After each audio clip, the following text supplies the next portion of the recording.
Gusto ko mag-live dahil gusto ko kumain itong coconut ko. Kaso lang na-interrupt yung live ko. Ilang beses ko na siyang inon. Kaso lang namamatay. Ewan kong bakit. Interrupted daw eh.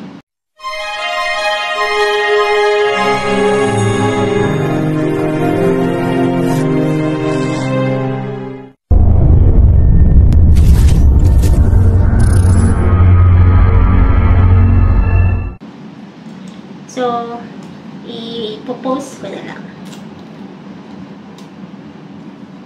Ito yung pananghalian ko.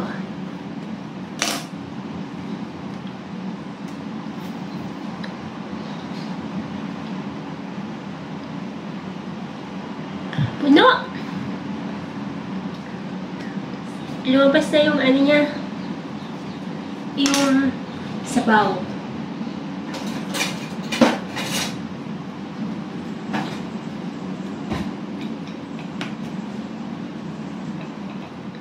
Mahirap palang buksan.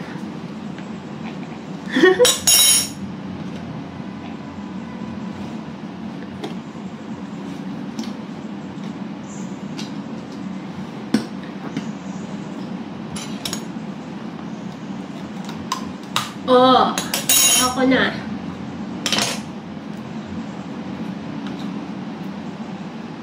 Medyo matigas na yata. Bala ko sanang gawing bilo-bilo kasi lang parang matigas na siya. Oh.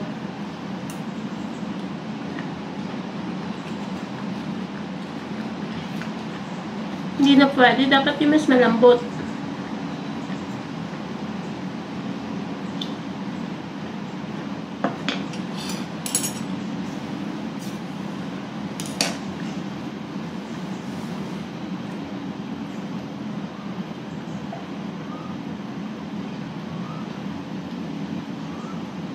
Oh, sarap. Pwede mo isang paborito ko na pagkain. Kahit na lang kainin ko sa pananghalian. Okay na sa akin. Tapos may ganyan siya.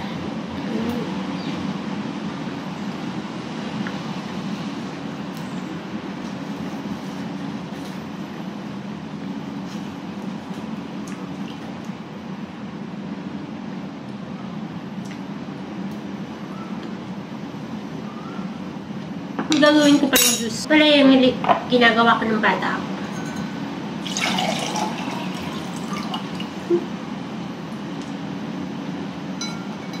Tapos, get-getin ko ito.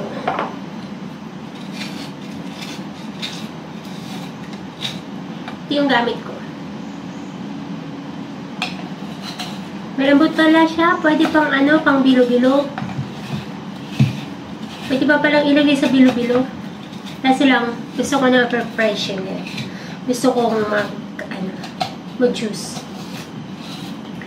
Sipit-pitin. Tapos ilagay ko dito.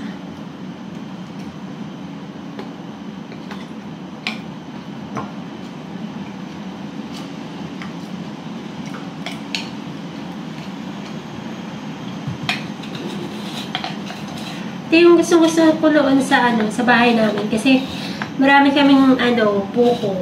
Marami kaming ng buko. Tapos ito yung laging merienda ko. Ginagawa ko ng ganito. Tapos nilalagyan ko siya ng gatas. It's either condensed milk or pwede rin yung ibaw. Tsaka pwede rin yung powdered milk. Ayaw malis.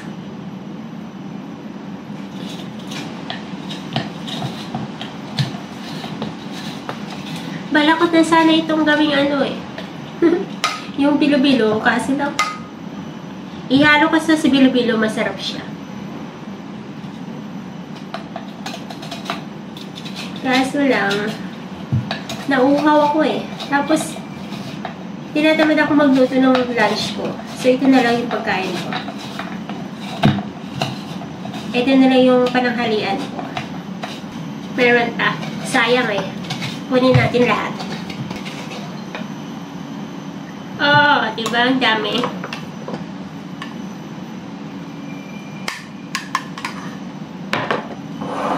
Tapos lagyan natin ng powder milk. Powder milk yung gagawin ko.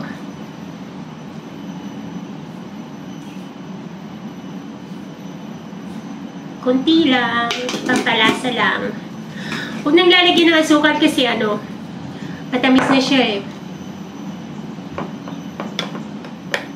Tapos kung gusto niyo ng malamig na malamig, lagyan ng ice. Or ipalamig niyo muna dun sa fridge ng mga 1 oras para masarap siya.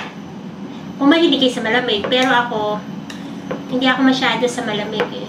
Mas gusto ko yung hindi malamig masyado. O, diba? Ang sarap. Naging refreshing juice. O, diba? May instant juice na kayo. Yun lang. Tas masarap. And healthy pa.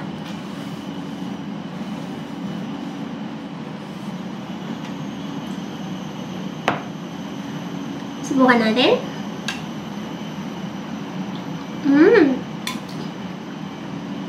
Sarap.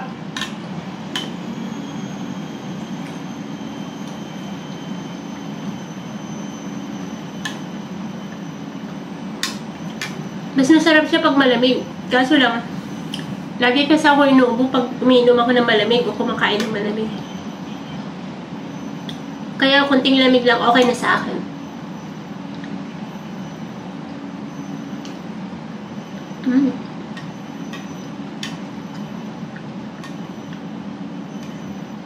Balik sa kapag kabata. Namiss ko ito eh. Gusto ko talaga sa bata ko. Ito yung laging kinakain ko. Tapos yung gumagawa ko ng kalamansi juice. Kasi marami kaming kalamansi sa bahay. Marami kaming puno ng kalamansi.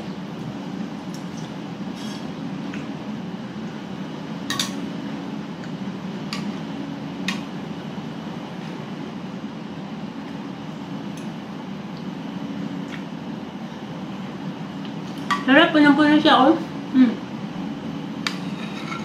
Tapos tamang-tama lang yung pagkalambot niya, tapos ang ganda-ganda ng yung. Diba? Diba? Diba? Diba? Diba? Diba?